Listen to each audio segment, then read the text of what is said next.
আছে, বসার শোয়ার সবকিছু আরাম কেদারা আছে, সোফা সেট আছে, আপনি বসে লিখতে পারতেন। উনি বলছেন, দেখো বাবা, আমি আমার এই তফসিরের ভিতরে কাবা ঘরের, আমার কালির সাথে কাবা ঘরের ছায়াটাকে আমি যোগ করতে চেয়েছি, যাতে করে মানুষ পড়লে সে বরকত পায়, কাবা ঘরের বরকত যেন লাভ করতে পারে। তাহলে ওই চোখটা, ওই মাথাটা তো আমার নাই। আমি উল্টা বলবো যে উনি আবার কাবা ঘরের ছায়া লেখে কি করলেন এমনটা, কিন্তু তার উদ্দেশ্য হচ্ছে যে কাবা ঘরের ছায়াটা আমার কলমের কালির সাথে তফসিরে যোগ হয়ে আছে, অতএব যারা এই তফসিরটা পড়বে তারা কাবা ঘরের স্পর্শ পাবে। জোরে বলেন, কাবা ঘরের কি পাবে? স্পর্শ।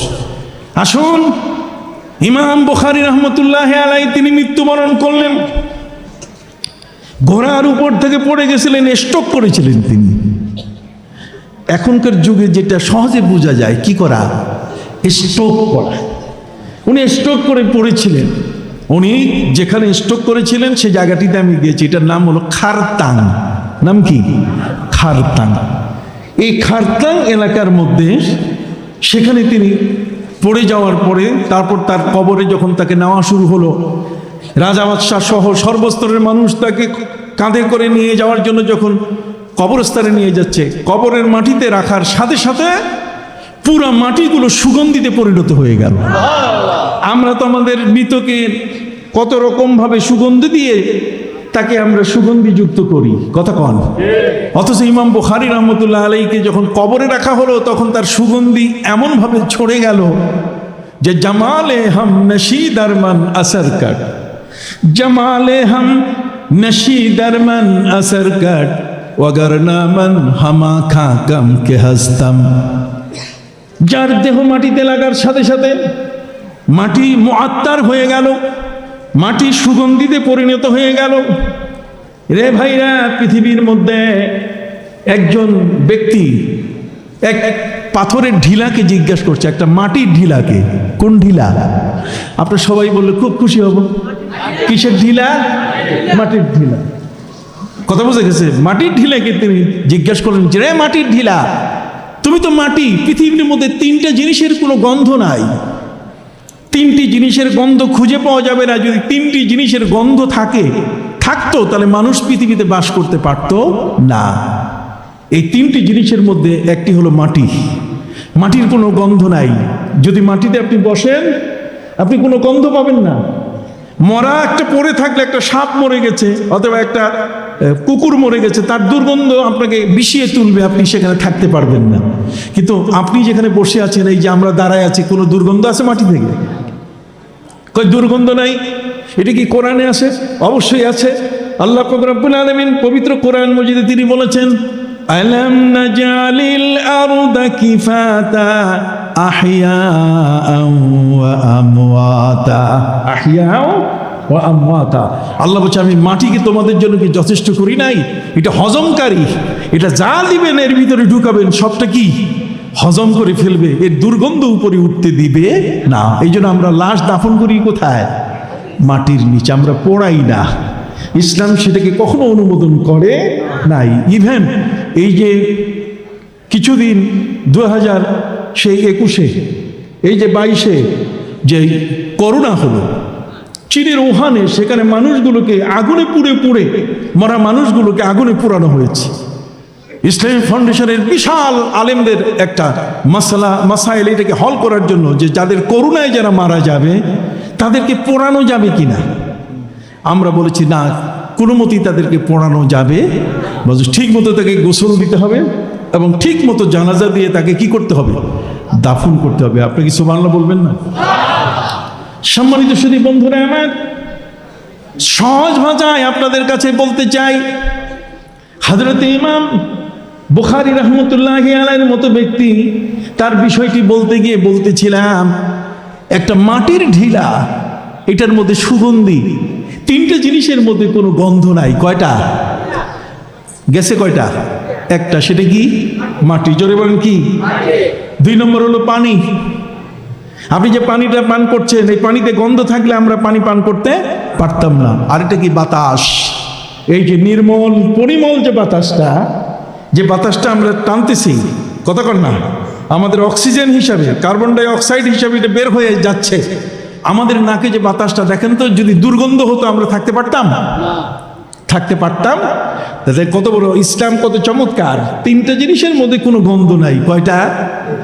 মাটি, পানি, বাতাস। জোরে বলেন, মাটি, পানি আর কি? বাতাস। মাটির ঢিলাটাকে হাতে নিয়ে বলছে যে তোমার তো গন্ধ থাকার কথা না রে মাটি, তোমার গন্ধ আসলো কিভাবে? তখন মাটি আমাকে উত্তর দিচ্ছে, বদু গুফতান কে মিশকিয়া বিরি। আমি তাকে জিজ্ঞাসা করলাম, তুমি মিশকাম্বর না তুমি অন্য কিছু? কথা বুঝে গেছে? তখন সে আমাকে বললো, বগুপ্তামান দিলে না চিজে বুদাম ওয়ালাকিন মুদ্দাতে বাগুল না শিস্তাম। বগুপ্তামান দিলে না চিজে বুদাম ওয়ালাকিন মুদ্দাতে বাগুল না শিস্তাম। জমালে হাম দশি নশি দরমন আসর কাট ওয়াগরনামান হামা খাকাম কে হাসতাম। বাংলায় বলতেছি, এটা ফার্সি শের, ফার্সি কবিতা। এর মধ্যে বলছে ঢিলাটা, তাকে বলছে মাটির ঢিলাটা সুগন্ধিযুক্ত। সে বলছে দেখো, আমি একটা এই যে গোলাপ ফুলের গাছের নিচে পাপড়িগুলো পড়ছে, গোলাপ ফুলের গাছের নিচে আমি সেখানে ছিলাম, আর গোলাপ গাছের পাপড়িগুলো, ফুলের পাপড়িগুলো আমার গায়ে পড়ার কারণে ওর গন্ধটা আমার কাছে আসছে। বগুফতামান দিলে নাচিস বুদাম। সে বলছে আমি একটা নাচিস, আমি একটা সাধারণ, আমার সুগন্ধি আসার কথা না, কিন্তু আমি ছিলাম কোথায়? একটা ফুলের গাছের নিচে। কতক্ষণ না? কার নিচে? ফুলের গাছের নিচে। তো ফুলের গাছের নিচে যখন আমি ছিলাম, তখন ওই ফুলের গাছের পাপড়িগুলো আমার উপরে পড়ার কারণে আমি সুগন্ধিযুক্ত হয়ে গেছি। সুবহানাল্লাহ বলেন না? আমরা আল্লাহর ওলিদের দরবারে আসি এই কারণে, একটা ফুলের গাছের নিচে আসি। সুবহানাল্লাহ বলেন, হাত তুলে। এগুলোই বাস্তব। এই শিক্ষা এখন উঠে গেছে। এখন ত্রিং তারাং কথা বলছে নেই, কে বিশ্ব সুন্দরী আর কে বিশ্ব সুন্দরী না, এগুলো কইয়া তফসিল কোরআন মাহফিল হইয়া শেষ। কতক্ষণ না? আমি বলতে চাই না, আমি এতটুকু বলতে চাই যে কোরআন এবং হাদিসের এই যে মানুষগুলো দেখেন তো, কত যুবক এখানে বসে আছে, ওরা কি বলতে পারবে যে হুজুর ফালতু কথা বলতেছে? বলতে পারবে? ইমাম বুখারী রাহমাতুল্লাহ আলাইহির মতো ব্যক্তি, তাকে কবরে রাখার সাথে সাথে কবরের মাটিগুলো সুগন্ধিতে পরিণত হয়ে গেল। শুধু সুগন্ধিযুক্ত হওয়া নয়, বরং যারা যারা তার জানাজা পড়তে আসছে, লাশ কবরস্থান পর্যন্ত নিয়েছে। আমার নবী সাল্লাল্লাহু আলাইহি ওয়াসাল্লাম বলছেন যে তোমরা জানাজার নামাজে অংশগ্রহণ করিও। জানাজার নামাজে অংশগ্রহণ করলে 1 কিরাত সওয়াব পাবে। আর যদি জানাজা পড়ার পরে তার দাফন কার্য পর্যন্ত, তার কবর পর্যন্ত তুমি যদি যাও, তাহলে 2 কিরাত পাবে। কয় কিরাত? 2 কিরাত। 1 কিরাত কাকে বলে? 1 কিরাত হচ্ছে একটা উহুদ পাহাড় সমান। যদি কোনো ব্যক্তি কোনো মৃত ব্যক্তির জানাজার নামাজে অংশগ্রহণ করে, তাহলে সে খালি ফিরে আসবে না, তার আমল নামায় একটা উহুদ পরিমাণ সওয়াব আসবে। আর যদি দাফন কার্যে শরীক হয়, বিসমিল্লাহে আলা মিল্লাতে রাসূলিল্লাহ মিনহা খালাকনাকুম ওয়া ফিহা নুঈদুকুম ওয়া মিনহা নুখরিজুকুম তারাতান উখরা। এখন তো বলছে এটাও বেদাত। তো উনি নিজে যে পৃথিবীতে জন্ম নিয়েছে, এটাও তো বেদাত। যে কতক্ষণ না? কেন? ওনার তো রূপ চেহারা আগের মানুষের কারোর সাথে মিল নাই। কি বলেন? হুয়াল্লাযী ইউসাব্বিরুকুম ফিল আরহামে কাইফা ইয়াশা। আমার চেহারাটা আমার মায়ের গর্ভে যেমন করছে, আপনার চেহারাটা আমার থেকে ব্যতিক্রম। না হলে বউ বদল হয়ে যেত, কতক্ষণ না? নাহলে স্বামী বদল হয়ে যেত। পৃথিবীর মধ্যে বউ স্বামী এগুলো ঠিক করা যাইতো না যদি এক চেহারা রইতো সব। বাবা কথা বুঝতে পারছেন? হযরত ইমাম বুখারী রাহমাতুল্লাহ আলাইহি, তাকে দাফন করা হলো। দাফনের পরে তার কবরের মাটি নিয়ে এখন টানাটানি। সবাই তার কবরের মাটি নিয়ে নিজের বাড়িতে যাওয়া শুরু করছে। এখন আমি এই মৌলবীদেরকে একটু জিজ্ঞাসা করি, মৌলবী, যে ইমাম বুখারীর বুখারী শরীফ পড়ে তুমি, দাওরে হাদিস পড়ে, টাইটেল পড়ে, আলিয়া মাদ্রাসা পড়ে, তুমি বিশাল বড় ইউনিভার্সিটি পড়ে বড় আলেম হইছো, এটা কোন জিনিস যে ইমাম বুখারীর কবরের মাটি নিয়ে টানাটানি? এটা কোন হাদিসে আছে? এটা কোন হাদিসে আছে? সেই বুখারীর কিতাব পড়ে তো তুমি আলেম হয়েছো ভাই। কি বলেন? সেই ইমাম বুখারীর হাদিস গ্রন্থ পড়েই তো তুমি পৃথিবীর মধ্যে সবচেয়ে বড় শাইখুল হাদিস হয়ে গেছো। তোমার মতো বড় শাইখুল হাদিস আর পৃথিবীর মধ্যে কি নাই। তাহলে তুমি এই সম্বন্ধে কি ফতোয়া দিবে?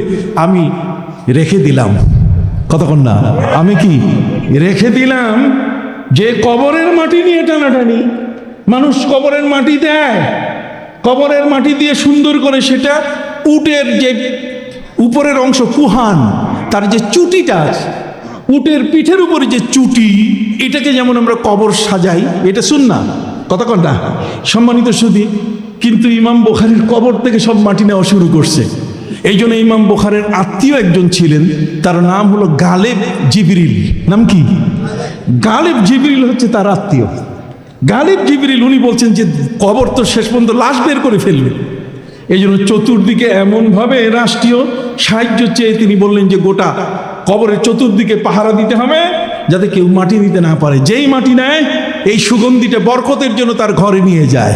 তাহলে কবরের মাটি নিয়ে বরকতের জন্য নিয়ে যাওয়া, বাড়িতে নিয়ে যাওয়া, এটা কোন ফতোয়ার কেতাবে জায়েজ? এটা বেদাত না বেদাত না? যদি বেদাত না হয় তাহলে আর বেদাত কইতে গিয়ে হিসাব নিকাশ করতে হবে, খালি বললেই বেদাত হবে না।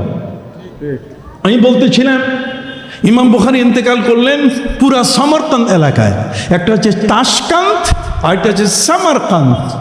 সামারকান্দ এলাকাটা হলো পাহাড় এবং সাগরের মিলন, পাহাড় শেষ সাগর শুরু। এই সামারকান্দ এলাকায় কোনো বৃষ্টি নাই। এই যেমন আগরতলার কথা বললাম, ঠিক অনুরূপভাবে সমরকান্দের মধ্যে কি নাই? বৃষ্টি। সমরকান্দের মধ্যে কোনো বৃষ্টি নাই। এখন সমরকান্দের মানুষেরা ইস্তিসকা নামাজ পড়তেছে, বৃষ্টির জন্য হাত উল্টাইয়া চাদর উল্টাইয়া নামাজ পড়তেছে, কিন্তু কোনো পানির ব্যবস্থা হচ্ছে না। আমি এটাকে ছোট করছি না, নিশ্চয়ই তাদের মধ্যে বুজুর্গ মানুষ ছিলেন, কিন্তু একজন আল্লাহর ওলি তিনি গভর্নরকে প্রস্তাব করলেন, গভর্নর সাহেব এই বৃষ্টি আনার জন্য, বৃষ্টি পাওয়ার জন্য একটা কাজ করতে হবে, চলেন আপনি অন্তত 3 দিনের জন্য ছুটি ঘোষণা করেন। সরকারি অফিসে কোনো এমন থাকবে না যে সরকারি অফিসে কেউ থাকতে পারবে, সরকারি অফিসের ছুটি ঘোষণা করা হবে। এই সবগুলো বই আমার লেখা বই, কতক্ষণ না, আমি খালি চুপ করে বসে থাকি নাই। খেদমত করার জন্য, সুন্নিয়তের খেদমত করার জন্য আমার জীবনকে আমি উজাড় করে দিয়েছি। এই দেখেন, এটা হচ্ছে রওজা মোবারকে কি জিন্দা নবী, এটা পরে হবে। আপনাদের খেদমতে বিনয়ের সাথে আরজ করতে চাই, হযরত ইমাম বুখারী রহমতুল্লাহ আলাইহির মাজার হচ্ছে খারতান, আর সামারকান্দ এলাকার মধ্যে কোনো বৃষ্টি নাই। সবাই মিলে গভর্নরের কাছে বলছে যে দোয়া দরুদের ব্যবস্থা করেন, দোয়া ইউনুসের ব্যবস্থা করেন, কত রকম দোয়া আছে সেই দোয়াগুলোর ব্যবস্থা করেন।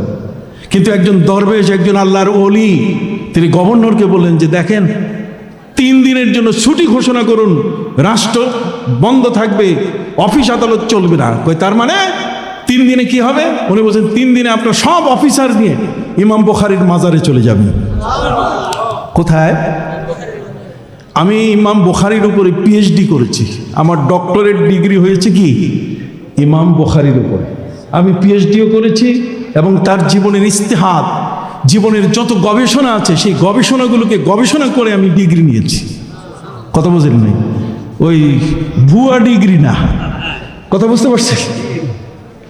এই ইমাম বুখারীকে আমি রিসার্চ করেছি আমার জীবনে এত বেশি, আপনি কল্পনাই করতে পারবেন না। আমি তার একটা বিশাল অংশ, আমার থিসিসের অংশ, আমার থিসিস এবং আমার লিখিত অংশ দারুন নাজাত সিদ্দিকিয়া কামিল মাদ্রাসার মাহফিলে আমি তাদের লাইব্রেরিতে দিয়েছি। আমি হয়তো একদিন বেঁচে থাকবো না, কিন্তু আমার স্মৃতি হিসাবে আমার এই লেখাগুলো, আমার এই গবেষণাগুলো তারা দেখে দেখে শিখবে। কথা বুঝতে পারছেন? এই জন্য আমি বলতেছিলাম যে আমি পিএইচডি করেছি ইমাম বুখারীর উপরে। সেই ইমাম বুখারী রহমতুল্লাহ আলাইহি তার জীবনীতে তাকে লিখতে গিয়ে আমাকে কেউ বাধা দেয় নাই। ইউনিভার্সিটি যারা আমার শিক্ষক ছিলেন তারা কি দেন নাই? তারা কেউ বাধা দেন নাই, তারা পুরা পড়ছেন। পড়ার পরে এটা আলিগড় ইউনিভার্সিটিতে গিয়েছে আমার থিসিস। আলিগড় ইউনিভার্সিটিতে গিয়ে সেখানে তারা তন্ন তন্ন করে পড়ছেন। তার মধ্যে কিন্তু আমি এই ঘটনা লিখে দিয়েছি যেটা আজকে আপনাদের কাছে বলছি। এতদিন কোনো মাহফিলে আমি বলার সুযোগ পাই নাই। আল্লাহর ওলির দরবারে এসে কেমন করে জানি আমার সিনার মধ্যে এই কথাটা চলে আসে। এটা অন্য ধরনের আল্লাহর অলিদের পক্ষ থেকে একটা রুহানি ফয়েজ। কি বলেন? রুহানি ফয়েজ। রুহানি ফয়েজ কারে বলে এটা আরেকটু পরে বলি, যেটাই ধরবো সেটাই একটা সাগর। কথা কি বুঝতে পারছেন? রুহানি ফয়েজ। রুহানি ফয়েজ মানে কি? রুহানি ফয়েজ, আপনি যদি নদীর পাশে বসে থাকেন তাহলে নদীর ঠান্ডাটা আপনার গায়ে লাগবে কিনা? আর যদি আপনি ইটার ভাটা, যেখানে আগুন, ইটের ভাটার পাশে যদি আগুন, তার পাশে যদি আপনি বসেন তাহলে কি গরম লাগবে কিনা, তাপ লাগবে কিনা? এই যে তাপ আর ঠান্ডা, এটাই রুহানি ফয়েজ। আপনার অলিদের মাজারের পাশে আপনার অলিদের কাছে গেলে তাদের রুহানি ফয়েজ পাওয়া যায়। বলবেন যে হুজুর কোনো দলিল আছে? আছে। কই দলিল কোথায়? দলিল দেওবন্দ মাদ্রাসা। কোন মাদ্রাসা? দেওবন্দ মাদ্রাসার একটা গেট আছে, যে গেটটার নাম হলো বাবু জাহের। নাম কি? বাবুর জাহের। এই গেটের পাশে একজন বড় মাপের আলেম শুয়ে আছেন, মৌলানা শাব্বির আহমদ উসমানী রহমতুল্লাহ আলাইহি। শাব্বির আহমদ উসমানীর কবর। প্রতিদিন আসরের পরে ছাত্ররা ক্লাসের বই নিয়ে সেখানে পড়া শুরু করে। কথা বলেন না? ওস্তাদ তো ক্লাসে পড়েছে, কোথায়? কিন্তু অনেক জিনিস বুঝে আসে নাই। এই কবরের কাছে এসে তারপর বই খুলে। আমি জিজ্ঞেস করছি তুই এটা করো কেন? এই কবরের পাশে আসলে তার রুহানি ফয়েজ, এই কবরের এমন একটা ফয়েজ আছে যে ফয়েজের কারণে আমি যেটা বুঝি নাই সেটা আমার মধ্যে বুঝার ক্ষমতা চলে আসে। বাস্তব, অস্বীকার করতে পারবে না। আমি তো সারা বিশ্ব এখন আমাকে দেখতেছি, সারা পৃথিবী আমাকে দেখতেছে। এমন কোনো কথা বলবো না যে কথার কোনো দলিল নাই। কথা বুঝতে পারছেন? রুহানি ফয়েজ। আল্লাহর ওলিদের যখন ইন্তেকাল হয় তখন 6 গুণ বেড়ে যায়। আল্লাহর ওলিদের রুহানি তাসাররুফাত, রুহানি তাসাররুফাতের ক্ষমতা বেড়ে যায় কত গুণ? 6 গুণ। যাও, আমি আগের কথায় চলে যাই। ইমাম বুখারী রহমতুল্লাহ আলাইহির মাজারে যাওয়ার জন্য দরবেশ সাহেব, আল্লাহর ওলি, এই ওলি দরবেশ সাহেব গভর্নরকে পরামর্শ দিলেন যে চলেন ইমাম বুখারীর মাজারে যাই। মাজারে গেলে ওখানে দোয়া করলে দোয়া কবুল হবে। দোয়া করলে কি? ওরা তো বলছে মাজার যাওয়া যাবে না, মাজার ভেঙে ফেলো। কথা কন না? আর গভর্নর সাহেবকে দরবেশ পরামর্শ দিলেন ইমাম বুখারীর কি মাজারে। মাজারে, মাজার মানে জিয়ারত করার জায়গা, অতএব তার মাজারে যাই। মাজারে গেলে কি হবে? কই মাজারে যাই না, মাজারে যাওয়ার পরে না বোঝা যাবে। 3 দিনের ছুটি ঘোষণা করা হলো। সামারকান্দের অফিসার সহ গভর্নর নিজে আলেম ওলামাদের সাথে নিয়ে ইমাম বুখারীর মাজারের পাশে চলে গেলেন। ইমাম বুখারী রহমতুল্লাহ আলাইহির মাজার সম্পর্কে আপনাকে বলি। আপনার ইমাম শাফির নাম শুনেছেন কিনা? আপনার বলেন কার নাম? ইমাম শাফি। শাফি নামে একটা মযহাব আছে না? শাফি মযহাব, তারপর হানাফি মযহাব, এরপর মালিকি মযহাব, এরপর কি হাম্বলি মযহাব। এই শাফি মযহাব, শাফি মযহাবের ইমাম যিনি আবু ইদ্রিস, কথা কন না, তার নাম হলো আবু ইদ্রিস রহমতুল্লাহ আলাইহি। তিনি হিজাজে ছিলেন, আরাবিয়ান ছিলেন। কিন্তু হযরত ইমাম আবু হানিফা তিনি আরাবিয়ান ছিলেন না, তিনি ছিলেন পার্সিয়ান। ইমাম আবু হানিফা ছিলেন পার্সি ভাষী, উনি পার্সিয়ান ছিলেন। আর হযরতে ইমাম শাফি ছিলেন কি আরাবিয়ান। কথা বলেন। হযরত ইমাম আবু হানিফা রহমতুল্লাহ আলাইহি তিনি তার জীবনে 4500 উস্তাদের কাছে লেখাপড়া করছেন। কত হাজার? আর ইমাম শাফির উস্তাদের সংখ্যা হলো মাত্র 80 জন। এই যে আব্দুর রহমান হানাফি, এই যে সোনাকানা দরবারের যে আব্দুর রহমান হানাফি, নিজের নামের সাথে কি লিখলেন? হানাফি যোগ করছেন। কারণ হচ্ছে যে এই উপমহাদেশে, উপমহাদেশ বলতে গেলে আমি এতটুকু বলতে চাই, আসাম, মনিরামপুর, এই যে 7 সিস্টার, ঠিক বার্মা, আমাদের বাংলাদেশ, পশ্চিমবঙ্গ মিলে পুরা জলপাইগুড়ি, দার্জিলিং, শিলিগুড়ি, এই পুরা বেল্টের মধ্যে যিনি হানাফি মযহাবের ব্যারিস্টার ছিলেন তিনি হলেন ফুরফুরা দরবারের মৌলানা রুহুল আমিন বসিরহাটি রহমতুল্লাহ আলাইহি। তিনি ছিলেন হানাফি মযহাবের কি ব্যারিস্টার। হানাফি মযহাবের ব্যারিস্টার আরেকজন পৃথিবীতে আসছেন, তার নাম হলো আবু জাফর তহাবি। নাম কি? আপনারা কি বেজার হয়েছেন আমার উপরে? তাহলে একটু বলেন না, তার নাম হলো কি? আবু জাফর তহাবি রহমতুল্লাহ আলাই। আবু জাফর তহাবি উনি ছিলেন শাফি মযহাবের। ওনার বাবা আতাবাররাকু বিকবরে নুমান ইবনে সাবিত। আমি নুমান ইবনে সাবিত, আমি ইমাম আবু হানিফার কবরের পাশে চলে যেতাম, আর ওনার পাশে গিয়ে যে দোয়াটা করতাম সাথে সাথে সেই দোয়াটা আল্লাহ কবুল করে নিতেন। সুবহানাল্লাহ বলেন। তাহলে মাজারের পাশে কি যাওয়া যাবে না? হাত উঁচু করে বলেন তো, যাওয়া যাবে কিনা? তাহলে সেই মাজার ভাঙে কারা? তোমরা কেন বেয়াদবি করো? আল্লাহর ওলি সেখানে শুয়ে আছে। জোরে বলেন। হ্যাঁ, যে মাজারে সেজদা হয় সেজদা বন্ধ করো। যে মাজারে মদ জুয়া হয়, কথা বল না, যে মাজারের মধ্যে অন্যায় হয়, অপরাধ হয়, শিরকের মতো কাজ হয়, এগুলো বন্ধ করো। কিন্তু খবরদার আল্লাহর ওলিদের গায়ে হাত দিও না। ইমাম শাফি রহমতুল্লাহ নিজে বলছেন, ইন্নী আতাবাররাকু বিকবরে আবি হানিফা। আবু হানিফার কবর বেকবরে নুমান ইবনে সাবিত। এই নোমান হচ্ছে ইমাম আবু হানিফার মূল নাম। ওনার ডাক নাম হচ্ছে কি? আবু হানিফা। বলেন না, ডাক নাম কি? আবু হানিফা। আর মূল নাম কি? নোমান। এখন আসেন আমি একটা শব্দ বলি, আপনারা সবাই যদি একটু বলেন আমি খুশি হব। আপনারা, আমি একবার বলবো প্রথম, এরপরে 3 বার বলাবো আপনাদের মুখে। কয়বার? আমি প্রথমবার বলতেছি, আপনি শুনেন। ইমাম আবু হানিফা নিজেই বলেছেন, লাউলা সানাতান লা হালাকা নুমান। লাউলা সানাতান লা হালাকা নুমান। বলেন তো, লাউলা সানাতান লা হালাকা নুমান। লাউলা সানাতান লা হালাকা নুমান। অর্থ কি? নুমান ইবনে সাবিত, ইমাম আবু হানিফা বলছে, যদি আমার জীবনে 2টা বছর আমি না পেতাম, তাহলে আমি ইমাম আবু হানিফার যত জ্ঞান সবকিছু ধ্বংস হয়ে যেত, আমি বেঈমান হয়ে যেতাম। কিন্তু আমার জীবনে আমি কি 2টা বছর পেয়েছি। কয় বছর? এখন প্রশ্ন হলো, উনি বেঁচে ছিলেন কত বছর? উনি 80 হিজরিতে জন্ম নিয়েছেন আর ইন্তেকাল করছেন 150-এ, তার মানে 70 বছর বয়স। এই 70 বছরের মধ্যে উনি বলছেন, যদি আমার জীবনে এই 2টা বছর না আসতো আমার জীবনে, তাহলে নোমান আমি হালাক হয়ে যেতাম, ধ্বংস হয়ে যেতাম। আমার ইমান আমান কোনোটাই টিকতো না। কথা বল, বলবেন কেমনে? আমরা তো বলি আমল আকিদা নাই। একদল মৌলবী বলতেছে আকিদার দরকার নাই, পীর সাহেবের কাছে যাওয়ার দরকার নাই। দরবার আবার শরীফ হয় কিভাবে? এই মক্কা শরীফ, মদিনা শরীফ, কোরআন শরীফ, আবার দরবার শরীফ হয় কেমনে? এই কত ধরনের প্রশ্ন, তাদের প্রশ্নের কি নাই, শেষ নেই। কিন্তু ভাইরা আমার, আপনাদের খেদমতে আরজ করতে যাই, আজকে সবাই যুবক বন্ধু সহ সবাই শুনে যান। ইমাম আবু হানিফা বলছেন, লাউলা সানাতান। বলেন না, বলে না, সবার আওয়াজ তীব্র গতিতে আসুক না।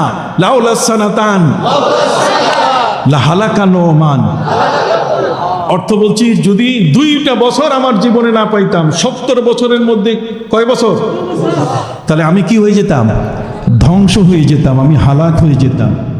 কই 2 বছর কি? কই 2 বছর হচ্ছে আমি 2 বছরে 2জন পীরের দরবার পেয়েছি। এই 2জন পীরের মধ্যে একজন হলেন জাফর সাদেক রহমতুল্লাহ আলাই। তিনি হলেন ছেলে, আর তার বাপ হলেন ইমাম বাকের। ইমাম বাকের রহমতুল্লাহ আলাই আর তার ছেলেকে জাফর সাদেক, এই 2 বাপ বেটার কাছে আমি ছিলাম কয় বছর? এই 2 বছরে আমার জীবন সোজা হয়ে গেছে। 2 বছরের মধ্যে আমার জীবন সিধা হয়ে গেছে। 2 বছরের মধ্যে আমার ভাষা সিধা হয়ে গেছে। 2 বছরের মধ্যে আমার দৃষ্টি সঠিক হয়ে গেছে। 2 বছরের মধ্যে আমার জ্ঞান চমৎকার, একটা পরিশীলিত, একটা পরিমার্জিত জ্ঞান। 2 বছরের মধ্যে আমার জীবনের আচার আচরণ, বেশভূষা, আমার জীবনের কথাবার্তা, আমার জীবনের সবগুলো একেবারে লাইন মতো চলে আসছে। কয় বছরে? আবার বলেন কয় বছর? তাহলে একটু বলতে ইচ্ছা করে কিনা? সবাই বলেন দেখি, লাউলা সানাতান লা হালাকা নুমান। লাউলা সানাতান লা হালাকা নুমান।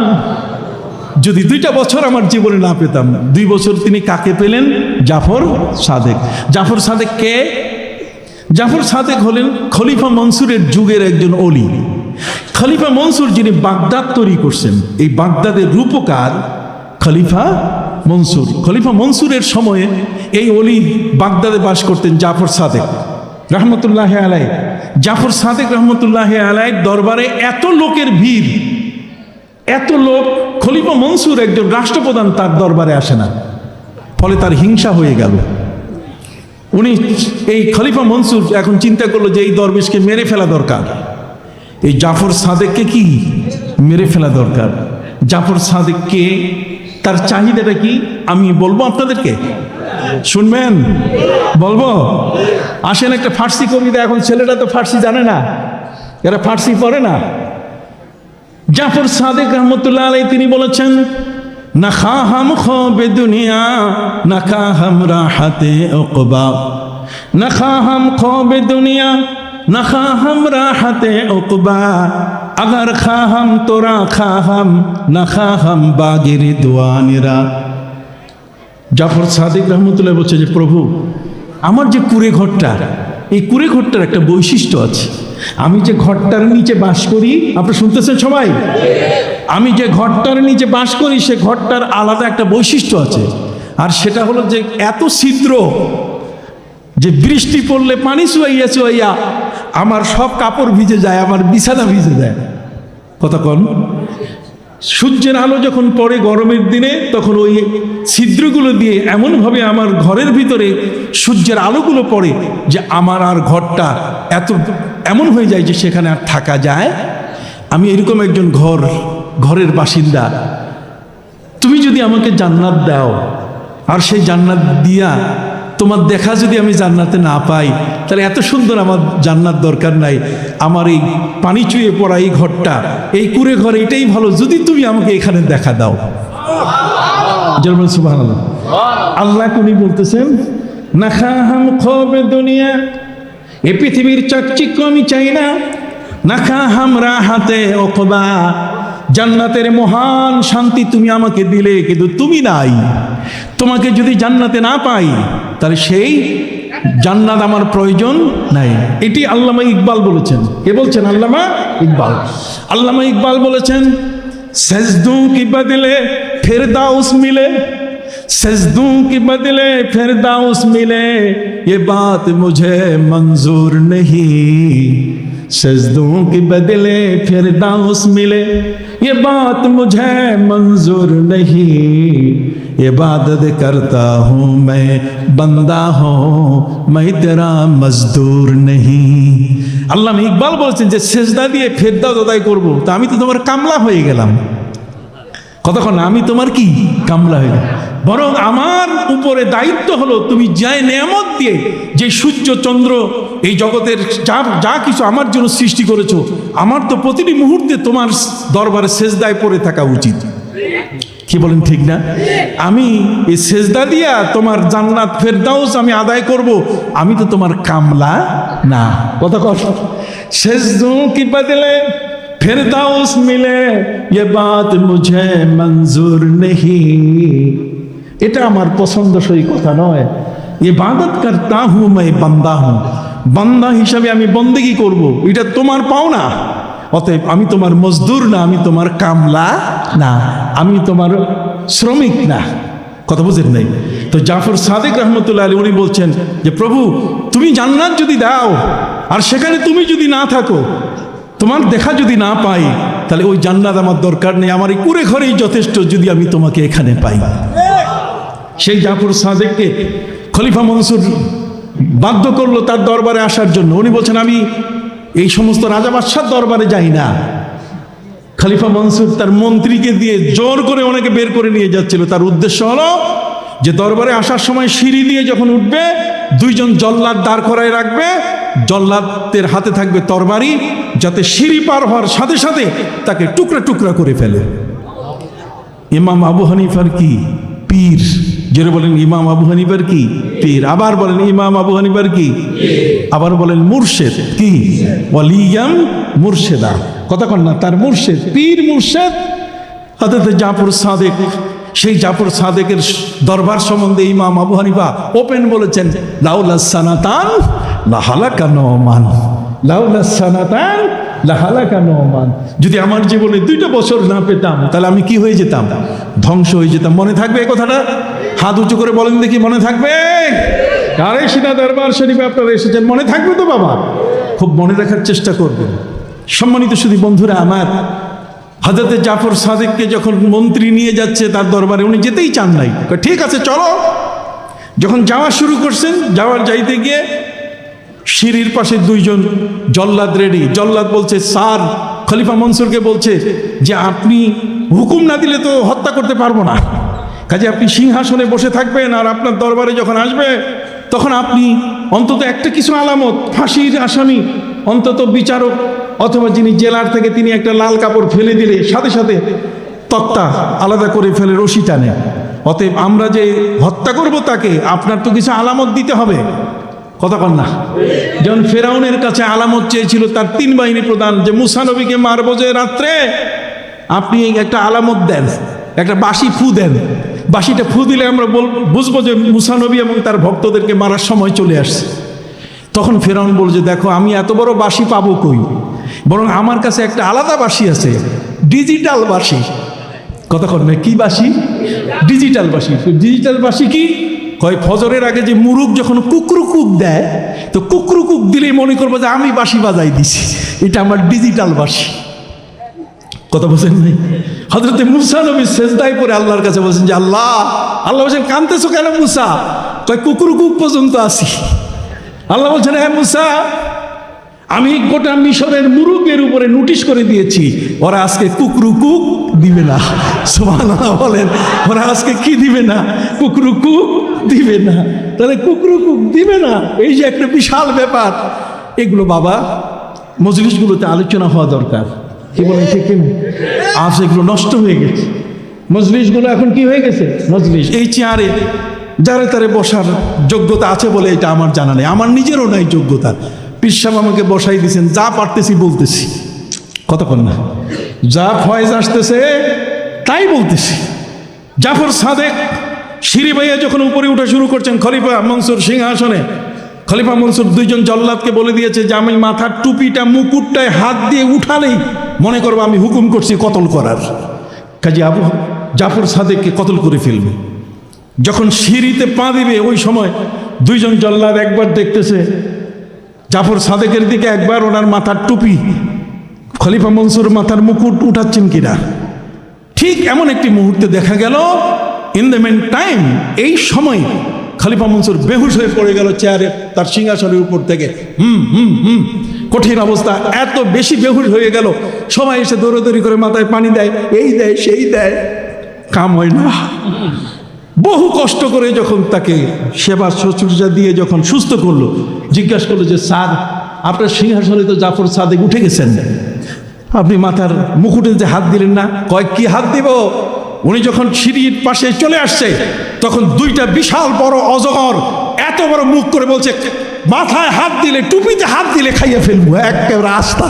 জোরে বলছে সুবহানাল্লাহ। তো যে কারণে এই সাপ দেখে, অজগর দেখে আমি বেহুশ হয়ে পড়ে গেছি। কথা কি বুঝতে পারছেন? সম্মানিত শুধু বন্ধুরা আমার, আল্লাহু আকবার। আপনারা ওলিদের দরবারে আসবেন, আলা ইন্না আউলিয়া আল্লাহি লা খাউফুন আলাইহিম ওয়া লা হুম ইয়াহজানুন, তাদের কোনো ভয় নাই, তাদের কোনো ডর নাই, টেনশন নাই। আল্লাহর ওলিরা ওহুম উলুউল হিম্মা। ইমাম আহমদ বিন হাম্বল 12.5 লক্ষ হাদিসের হাফেজ ছিলেন, উনি বলছেন ওহুম উলুউল হিম্মা। তিনি ছিলেন আল্লাহর ওলিরা হয় দুঃসাহসী, তারা কোনোদিন কোনো রাজার বাদশার কোনো তরবারিকে ভয় পায় না, তারা কোনো নদী নালা, কোনো সাগর ভয় পায় না, যেটা আল্লামা ইকবাল বলেছে। আল্লামা ইকবাল বলেছেন, দশত দশত হ্যাঁ দরিয়া ভি ন ছোড়ে हमने, दश्त दश्त है दरिया भी न छोड़े हमने, बाहर जुल्मत पे दौड़ा दिए घोड़े अपने। বিশাল হিমালয়ের মতো উঁচা হয়ে বাধা এসেছে, কিন্তু সেই বাধা মুসলমানদেরকে কখনো ঠেকাইতে পারে নাই। আর সমুদ্রের উত্তাল তরঙ্গমালায় দেখে আমরা ভীত হই নাই, বরং আমাদের ঘোড়াগুলো ওই তরঙ্গমালার উপরে চালিয়ে দিয়েছি, আর তরঙ্গের ঢেউয়ের মাথার উপরে পা রেখে রেখে আমাদের ঘোড়াগুলো তীব্র গতিতে, তীরের গতিতে পার হয়ে গেছে। একটা ঘোড়াও পানিতে ডুবে। दश्त दश्त है दरिया भी न छोड़े हमने, বাহরে জলমত পে দৌড়া দিয়ে ঘোরে আপনি। আমাদের ঘোড়াগুলো এই ধরনের কালো পানির উপরে, ঢেউয়ের উপরে আমরা চালিয়ে দিয়েছি। সুবহানাল্লাহ বলেন। অতএব আল্লাহর ওলিরা কি সাধারণ ব্যক্তি? অনেক লম্বা কথা, আমি ছেড়ে দিব, আমার পরের বক্তারা কি বলবে, তাদের তো বলার দরকার আছে। কথা বলছেন, আপনারা আবার বিরক্ত হয়ে গেছেন মনে হয়। সম্মানিত সুধী, আমি যে কথাটি বলতে চেয়েছি, ইমাম আবু হানিফা রাহমাতুল্লাহ মাজারে গিয়ে সব গভর্নর থেকে অফিসার যাইয়া যখন দোয়া শুরু করলেন, ওই দোয়ায় এমন বৃষ্টি হওয়া শুরু করলো, সেই বৃষ্টিতে 7 দিন পর্যন্ত পুরা খারতাং এলাকা পানিতে সাইলাব, বন্যা হয়ে গেল। এই 3 দিনের ছুটি, এটা 7 দিন বেড়ে গেল। তার মানে ওরা আর ফিরে আসতে পারে নাই। পানি শুকাইছে, তারপর কি ফিরে আসছে। আমি আমার থিসিসে লিখছি, এটা বই আকারে বের হবে খুব তাড়াতাড়ি, আপনারা দেখতে পাবেন যারা নেবেন। সম্মানিত সুধী, অতএব আল্লাহর ওলিদের কিন্তু একটা আধ্যাত্মিক বিশাল বিষয় আছে। এই জন্য শামসে তিবরিজের কথা বলছিলাম। কে বলেন শামসে তিবরিজ? চক্ষু বন্ধ করো, চক্ষু খোলার সাথে সাথে সিন্ধু নদ কি পায়ের পাশে। তিনি ছিলেন এমন, তার বুক আছে, মুখ ছিল না। তার দরবারে একজন সবচেয়ে বড় মাপের আলেম, যিনি গোটা তুরস্কের মধ্যে একাই একটা নাম শুধু, যার নামের শুরুতে মাওলানা শব্দ আসে, তিনি হলেন মাওলানা জালালউদ্দিন রুমি। মাওলানা জালালউদ্দিন রুমি, তিনি তার পীরের বুকের ভাষাগুলো তিনি তার কেতাবে লিখছেন। আল্লাহ তাকে আলেম দিয়ে দিয়েছেন। যেমন ফুরফুরা দরবারের মাওলানা রুহুল আমিন বসিরহাটি, কথা কন না, পীরের দরবারে তাদের সিনায় যা আছে, এটা বুঝার মতো ক্ষমতা সবার হয় না। মাওলানা রুমি শামসে তিবরিজের বুকে কি ছিল, একবার তিনি বই পড়তেছেন, মাওলানা রুমি বই পড়তেছেন। মাওলানা সাহেব তো আমাদের কাম তো বই পড়া, তো বই পড়তেছেন, তেমনি শামসে তিবরিজ এসে সব বই কেড়ে নিয়ে সব কূপের মধ্যে ফালাই দিছে। এখন আলেমের অস্ত্র হইল কি? বই নাই। তিনি জিজ্ঞেস করলেন, মানে মন খারাপ করে আছেন, শামসে তিবরিজ জিজ্ঞেস করলেন, কি হয়েছে তোমার? হুজুর সব দিল শেষ করলেন, আম সালা দুইটাই শেষ, যা আছে এলেম কেতাবে এটা সব পানির মধ্যে আপনি দিছেন, কেতাবগুলো সব নষ্ট হয়ে গেছে। এখন তো আমার কাছে হুজুর কিছু নেই, আমি তো কিছু বই পড়ি। উনি বলছেন, তুমি কি চাও যে ওই কূপের মধ্যে যে বইগুলো ফেলে দিয়েছে এটা আবার ওইভাবে দেই? কই দেন তো। উনি কূপের মধ্যে হাত দেওয়া শুরু করছে, আর একটা একটা করে কেতাব যেমন ছিল তেমন বুঝাই দেওয়া শুরু করলেন। এই সমস্ত আল্লাহর ওলিরা, এই জন্য খুতবা খুত মাওলানা রুমি কামেল নাশদ তা গোলামে শামসে তিবরিজি নাশদ। কথা বলতে, এই মাওলানা রুমি এমনি এমনি হয় নাই। মাওলানা রুমি পৃথিবীর মধ্যে শ্রেষ্ঠ মাওলানা হয়েছে যখন তিনি ওই গোলামি করছেন কার? শামসে তিবরিজের। অতএব আমরা এই দরবারগুলোতে এসে এখানে আমরা যে খোরাকটা পাই, সেটা রুহের খোরাক। কিসের খোরাক?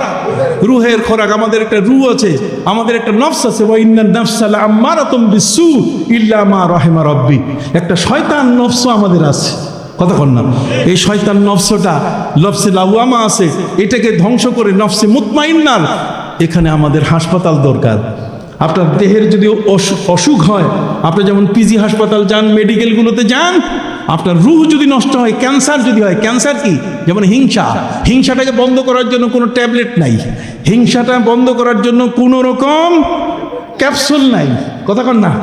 হিংসা, শহ, গজব, কিনা, কথা কন না, এই যতগুলো আদাওয়াত, যতগুলো ত্রুটি আছে, এই সবগুলো থেকে মুক্তি পেতে গেলে, একটা পরিচ্ছন্ন, একটা পবিত্র মানুষ হতে গেলে আল্লাহর ওলিদের দরবারে কি আসতে হবে। এই জন্য আল্লাহ বলছেন, ওয়াত্তাবি সাবিলা মান আনাবা ইলাইয়া সুম্মা ইলাইয়া মারজিউকুম ফাউনাব্বিউকুম বিমা কুনতুম তা'মালুন। আল্লাহ বলছেন, আমার পথে যারা আসছে ওই পথ অনুসরণ করে তোমরা আসো। কি বলেন, ঠিক না? কাজে আল্লাহর ওলিদের সাথে আমরা আছি কিনা? হাত উঁচু করে আছি কিনা?